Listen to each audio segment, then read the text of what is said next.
नमस्कार। आज हम लोग बात करने वाले हैं AS 12 that talks about accounting for government grant.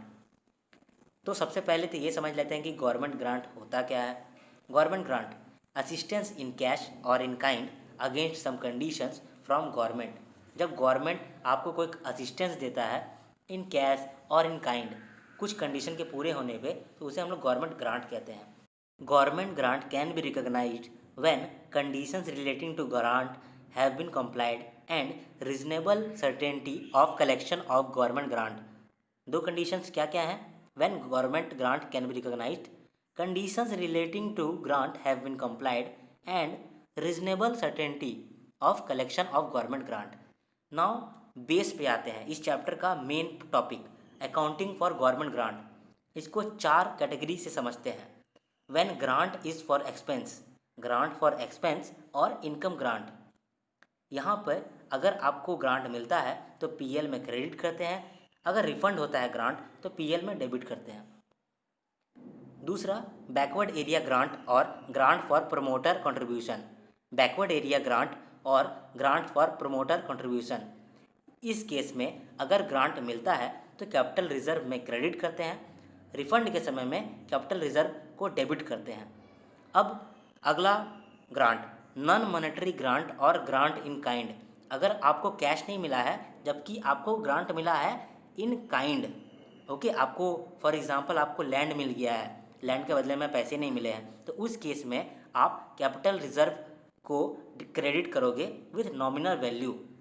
अगर आपको लैंड मिला है, मान लीजिए 10 लाख का आपको लैंड मिला है फ्री में गवर्नमेंट की तरफ से as a non monetary grant, तो उसे आप कैपिटल रिजर्व में क्रेडिट करोगे 1 रुपये या 2 रुपये नॉमिनल वैल्यू पे, ताकि आपको पता चले कि आपको ग्रांट मिला है, आपके बुक्स में पता चले कि आपको ग्रांट मिला है।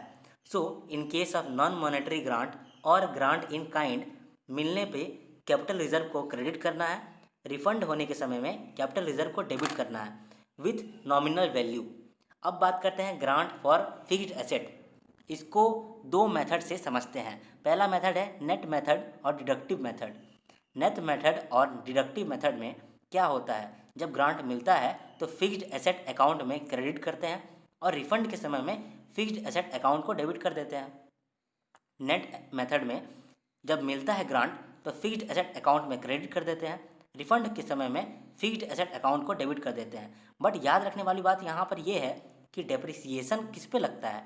Depreciation is charge on fixed assets minus grant. Grant को यहाँ से हटा देते हैं, फिक्स्ड एसेट में ग्रांट को हटा देते हैं, तब उस पर डेप्रिसिएशन चार्ज करते हैं। सो नेट मेथड में क्या करते हैं, मिलने पे ग्रांट मिलने पे फिक्स्ड एसेट अकाउंट में क्रेडिट करते हैं, रिफंड होने पे फिक्स्ड एसेट अकाउंट को डेबिट करते हैं। लेकिन डेप्रिसिएशन किस पे चार्ज करते हैं, फिक्स्ड एसेट माइनस ग्रांट पे। दूसरा मेथड है ग्रॉस मेथड और डेफर्ड इनकम मेथड। जैसे नेम ही बता रहा है डेफर्ड इनकम मेथड, इस पे जब हम लोगों को ग्रांट मिलता है तो हम लोग डेफर्ड ग्रांट अकाउंट में क्रेडिट कर देते हैं और वहाँ से हर साल थोड़ा थोड़ा अमाउंट निकाल के पीएल में क्रेडिट करते हैं। सो जब हम लोग को मिलता है तो डेफर्ड ग्रांट अकाउंट में क्रेडिट करते हैं एंड देन उसके बाद हम लोग पीएल को क्रेडिट करते हैं ओवर लाइफ ऑफ एसेट। अगर एसेट का लाइफ 10 साल है तो 10 साल में हम लोग डिस्ट्रीब्यूट करेंगे पीएल में धीरे धीरे धीरे धीरे करके। और रिफंड के समय में क्या करते हैं, रिफंड के समय में डेफर्ड ग्रांट अकाउंट को डेबिट कर देते हैं। और लेकिन यहाँ जो डेबिट करते हैं वो बुक वैल्यू होता है, जो बुक वैल्यू बचा हुआ रहता है डेफर्ड ग्रांट अकाउंट में, क्योंकि हम लोग डेफर्ड ग्रांट अकाउंट से पीएल में धीरे धीरे क्रेडिट कर रहे थे ना, तो बुक वैल्यू जाता है। तो बुक वैल्यू में हो सकता है कि कुछ लॉस भी हुआ हो, कुछ प्रॉफिट भी हुआ हो, उसी तरह से जर्नल एंट्री बनता है।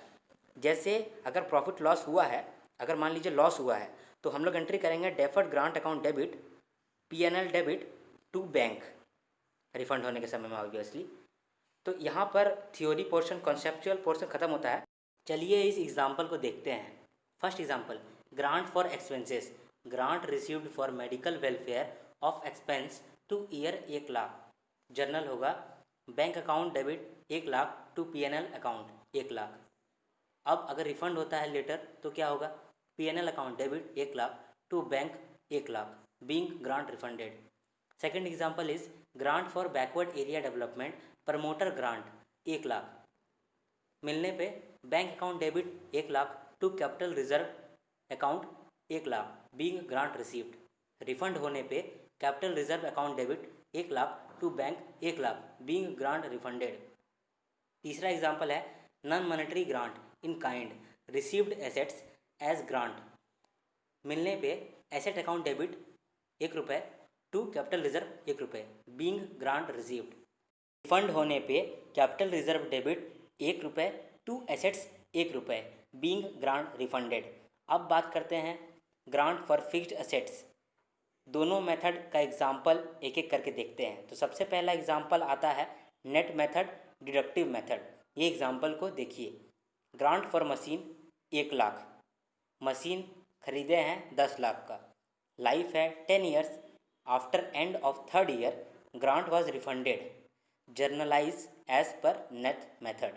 तो चलिए जर्नलाइज करते हैं। सबसे पहले मशीन खरीदे, machine account debit to bank 10,00,000, फिर ग्रांट मिला 1,00,000 का, तो bank account debit 1,00,000 to machine 1,00,000 being grant received. अब डेप्रिसिएशन चार्ज करना है, तो डेप्रिसिएशन हम लोग किस पे चार्ज करते हैं, जो मशीन का वैल्यू होता है माइनस जो ग्रांट मिला है। तो मशीन का वैल्यू 10,00,000, ग्रांट मिला है 1,00,000, 10,00,000 माइनस 1,00,000, लाइफ था 10 साल। तो यहाँ पर डेप्रिसिएशन निकल के आता है 90,000। तो depreciation account debit 90,000 to machine 90,000 being depreciation charge. अब हम लोग डेप्रिसिएशन को पीएल में ट्रांसफ़र करेंगे, तो PNL account debit 90,000 to depreciation 90,000 being depreciation transfer to PL.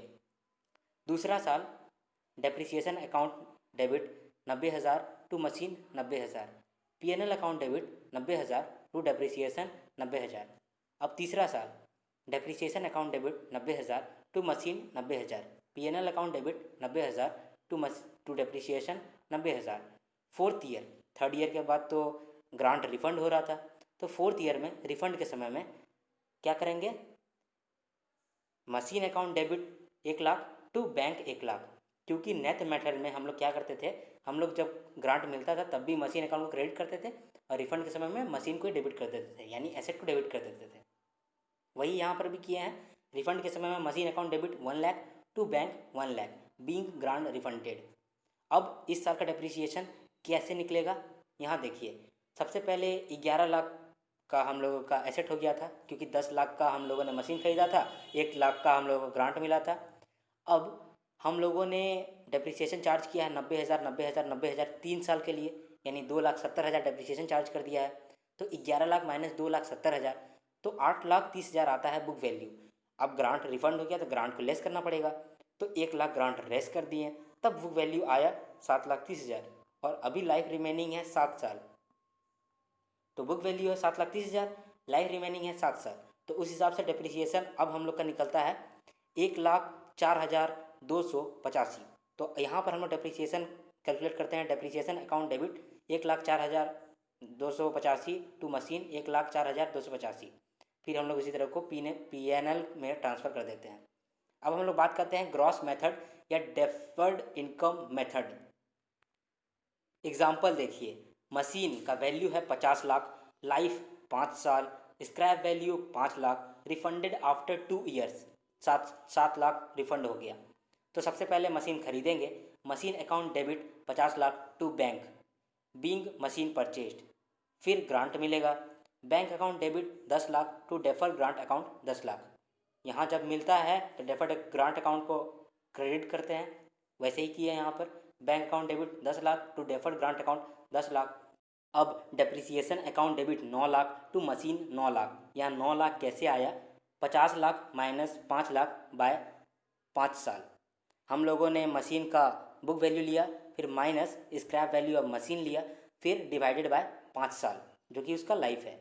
अब देखिए डेप्रिसिएशन तो चार्ज कर दिया, अब इसको पीएल में ट्रांसफ़र करना होगा। तो PNL account debit 9,00,000 to depreciation 9,00,000। अब deferred grant account debit 2,00,000 to PNL 2,00,000।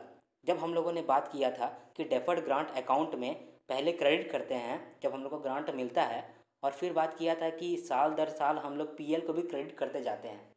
तो इस साल के लिए पीएल को क्रेडिट कर रहे हैं 2,00,000। 2,00,000 क्यों, क्योंकि लाइफ मशीन का 5 साल है और हम लोगों को ग्रांट मिला है, कितना ग्रांट मिला है, 10,00,000।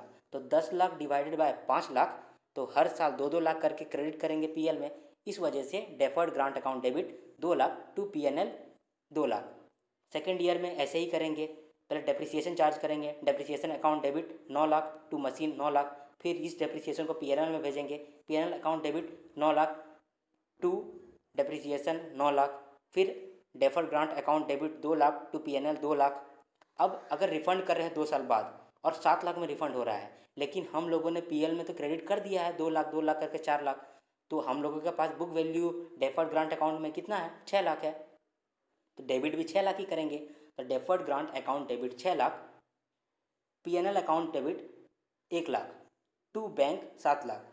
चूँकि हम लोगों का ग्रांट अकाउंट में बुक वैल्यू बस 6 लाख था और हम लोगों को रिफ़ंड करना पड़ा 7 लाख तक, तो हम लोगों का 1 लाख नुकसान हो गया। इसलिए यहाँ पर आया है deferred grant account debit 6 lakh, PNL account 1 lakh to bank 7 lakh. This was complete video on AS12।